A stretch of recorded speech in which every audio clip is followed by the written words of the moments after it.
Say a prayer.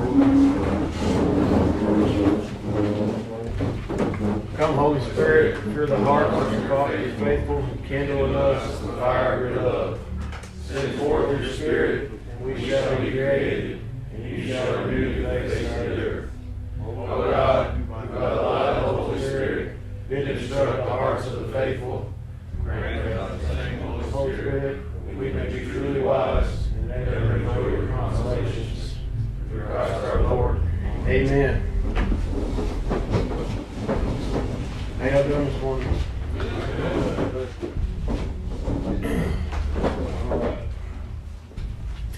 Before I begin this talk, I need everyone in here to know that I love them. And when that devil comes dancing around you, I'll walk by your side through the dark. Come on. I was 11 or 12 first time I smoked weed. By 14 in mid-freshman year, cocaine, crank, meth, LSD, heroin, mushrooms, Annie.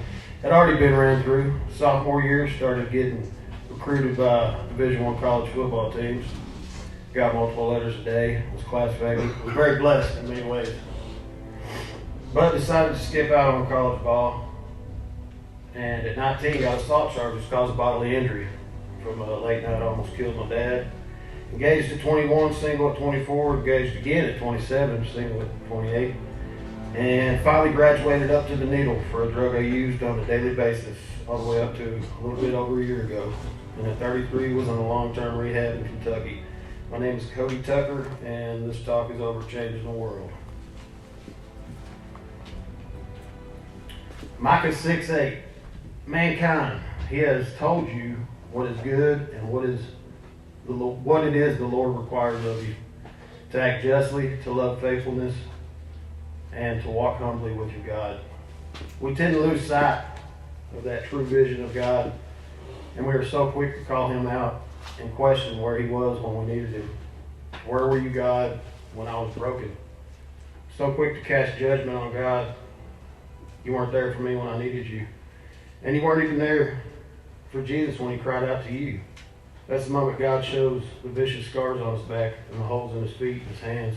Not only your pain, but every other soul that's ever walked this earth. God never left anyone. He feels the same pain we do, just as he did while sitting on the cross. I've done things in my life that have thrown me so far off track, I'm barely getting back to finding myself. And it's a struggle, but at times, that's what molds a man. The important thing to remember is we are only as good as we are on our worst day. And character is how you treat those who can do nothing for you. An important obstacle to truly know how to do is being able to forgive yourself. If you want to save the world, first you need to save yourself. Face your demons and just let go. And turn it all over to Jesus. Learn how to pray in a way that gives you goosebumps.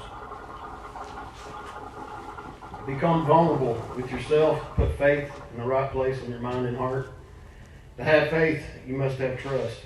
Anyone can have blind faith, but putting trust into your faith to be a vessel for God will shine light into the darkness, and yet the darkness did not overcome it. That's John 1:5. I believe and have faith in that belief enough to have it tattooed on me, along with many other scriptures. I'm a true sinner and will fall short of the righteousness of God throughout my walk with him. That's just part of it. Because when we start to find ourselves as a stronghold for God, the devil will most definitely attack you every time until his lies and deceit start to weaken your will. And will is exactly what it sounds like. It's powerful. It's one of many reasons why I respect God. He gave us free will to choose how we want to live. He never brainwashes you or lies to you. He just shows you truth. Gives you the tools to make your own decision.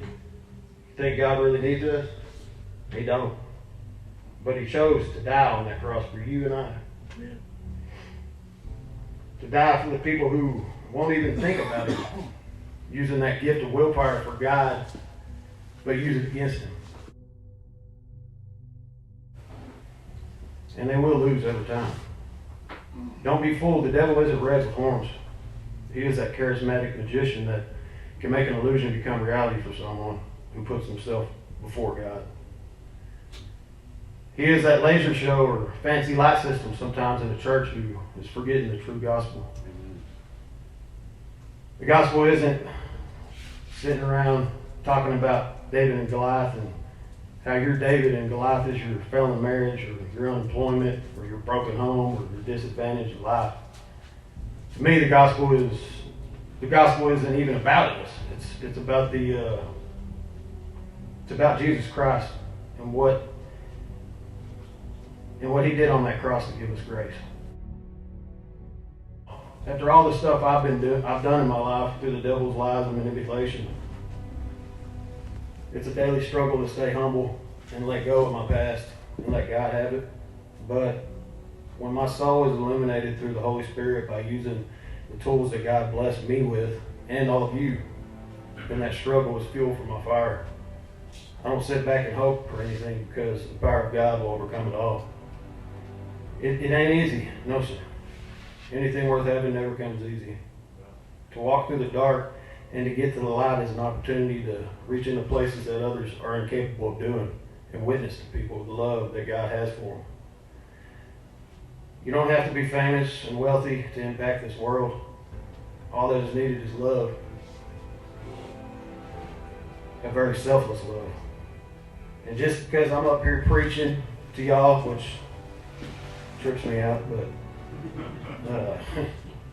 or I'm a table leader that is not good at doing skits.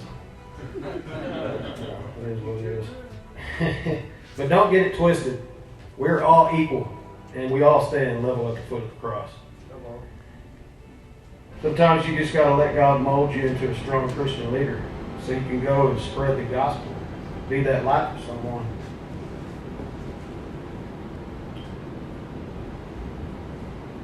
A little over a year ago, before I went to rehab, I spent most of my previous 15 years living in the dark. I've broken the hearts of my loved ones who only wanted to love me. I let drugs control my life for so long that I thought I had it all figured out. Until that day, I was all alone wishing I had the balls to just end it all right there. I was in a dangerous position with my addiction. I hid it so well that not many people knew, and some people were even wondering why I went to rehab. At an early age, I learned what it meant to survive. I grew up in a broken home, and around third grade, I knew the definition of struggle. I didn't get cigarette burns or anything put out on my arm, just had a drunk for a father. And at times, came at me like I was a grown man, his same size. I was terrified of my pop. Just never knew what he was going to do. And there ain't no need to go into details. Hell, he don't even remember.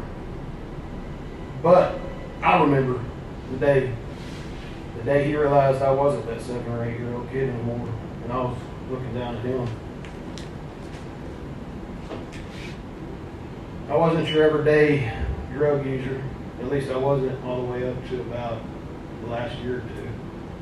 I ended up getting square with my pop, and even went to work for him, being his welder helper. God gave my pop and I something during that 6 months. I was his helper that not many father and sons will ever get to experience. Well, it was one of the best times of my life. I ended up becoming a welder, started making a name for myself, making good money. Had the Harley, nice pickup, nice house and leather. An angel of a woman that was the woman of my dreams. I mean, I had it all going on for me.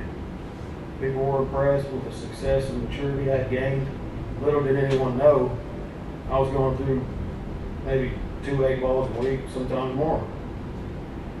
God kept trying to tell me I was going to lose it all if I didn't put it down. Only if I would have listened.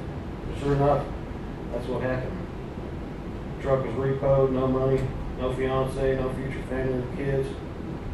It's time to plot on my next fix. But God intervened just like He always does. And He saved me yet once again. And before you gentlemen leave here and go home, always remember that God never leaves your side. And He will always be with you. when you need him, I mean, really need him, all you gotta do is ask for him. That's it. And that's all I got written down. That's all I got going on. I'm pretty quick about things. And I love all of y'all, and I appreciate y'all's time. And may God walk with y'all forever. Thank you, Lord.